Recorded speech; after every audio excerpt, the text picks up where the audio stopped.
Galaxy Pop. Les pigeons voyageurs.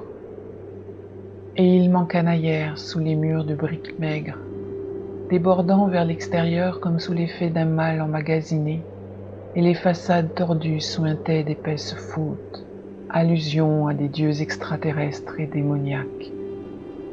1 million de feux brûlèrent dans les rues, et des toits plats, quelque peu furtifs, voulurent s'envoler des oiseaux débraillés jusqu'au ciel béant, tandis que des tambours cachés bourdonnaient des rythmes mesurés.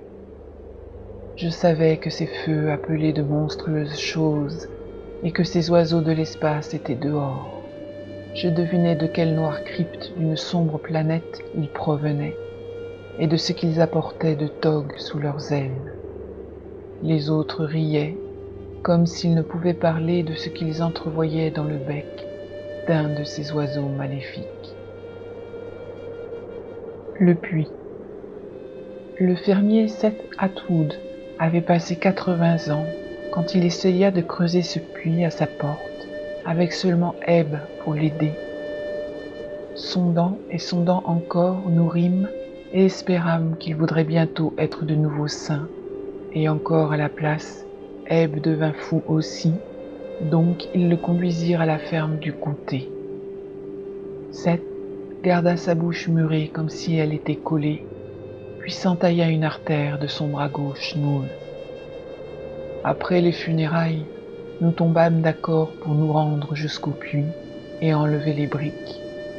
Mais tout ce que nous vîmes fut une volée d'échelons de fer, descendant plus profondément dans le trou sombre que nous ne saurions le dire.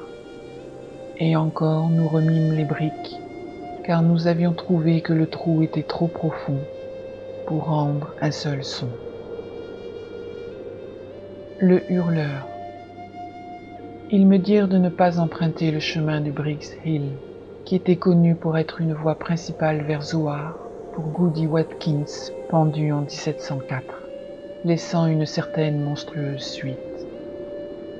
Encore quand je désobéis, et eus en vue le cottage couvert de vignes contre la pente du grand rocher, je ne pus penser aux ormes ni à la corde de chanvre, mais fus émerveillé que la maison semblât si neuve.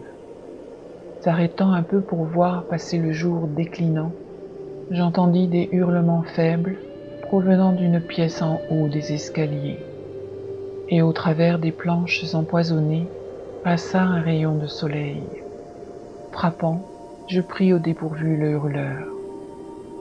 Jetant un œil rapide, je m'enfuis alors en détresse de cet endroit et de cette chose à 4 pattes, avec une tête humaine me regardant droit.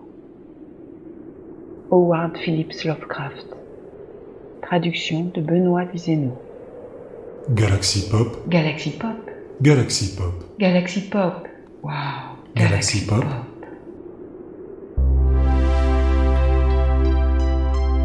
Galaxy Pop.